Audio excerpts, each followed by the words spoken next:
بستی کے کنارے جہاں کھجور کے پرانے درخت خاموشی سے کھڑے رہتے تھے، وہاں مٹی کا ایک چھوٹا سا گھر تھا۔ اسی گھر میں رحیم چچا اور ان کی بیوی سلم بی بی رہا کرتی تھی۔ عمر اور مسلسل محنت نے ان کی کمر جھکا دی تھی، مگر ان کے چہروں پر ایک ایسا نور تھا جو صرف ان لوگوں کو نصیب ہوتا ہے جن کے دل اللہ کی رضا پر راضی ہوتے ہیں۔ رحیم چچا دن بھر لکڑیاں کاٹتے اور بازار میں بیچتے تاکہ 2 وقت کی روٹی کا انتظام ہو سکے۔ سلم بی بی لوگوں کے کپڑے سی کر گھر کا خرچ چلاتی تھی۔ زندگی تنگ ضرور تھی مگر بے سکونی نہ تھی، کیونکہ ان کا یقین اپنے رب پر کامل تھا۔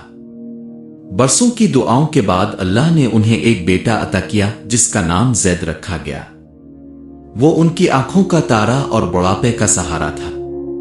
ماں باپ نے اپنی ہر خواہش قربان کر دی تاکہ زید کو کسی چیز کی کمی محسوس نہ ہو۔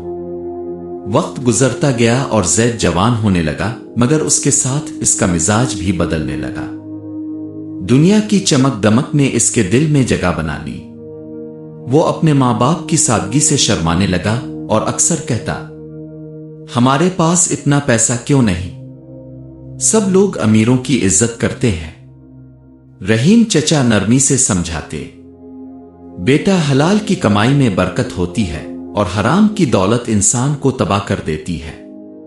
مگر زید ان باتوں کو پرانی سوچ کہہ کر ٹال دیتا۔ ایک دن زید نے فیصلہ کر لیا کہ وہ گھر چھوڑ کر شہر جائے گا اور امیر بنے گا، چاہے راستہ حلال ہو یا حرام۔ ماں باپ کے آنسوؤں اور دعاؤں کو پیچھے چھوڑ کر وہ شہر چلا گیا۔ شہر میں اسے دولت تو مل گئی مگر سکون نہ ملا۔ غلط لوگوں کی صحبت نے اسے گناہوں کی دنیا میں دھکیل دیا۔ وہ امیر تو بن گیا مگر اپنے والدین کو بھول بیٹھا۔ ادھر گاؤں میں رحیم چچا اور سلم بی بی اپنے بیٹے کی راہ دیکھتے رہے۔ بھوک، بیماری اور غربت کے باوجود انہوں نے کبھی بد دعا نہ دی۔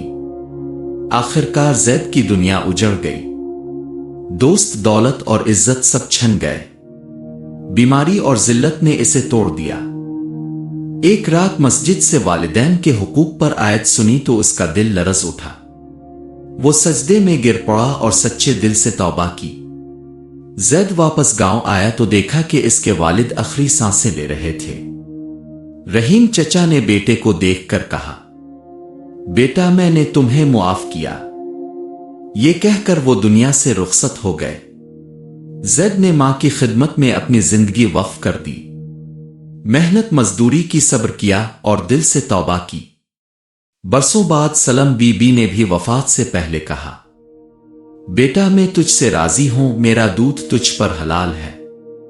ماں باپ کے بعد زید نے اپنی باقی زندگی اللہ کی عبادت اور لوگوں کی خدمت میں گزار دی۔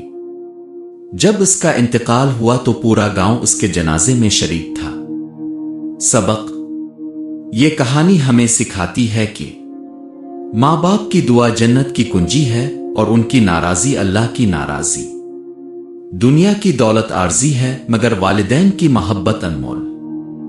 جب تک والدین زندہ ہوں ان کی قدر کر لو، کیونکہ جب وہ چلے جاتے ہیں تو صرف پچھتاوا باقی رہ جاتا ہے۔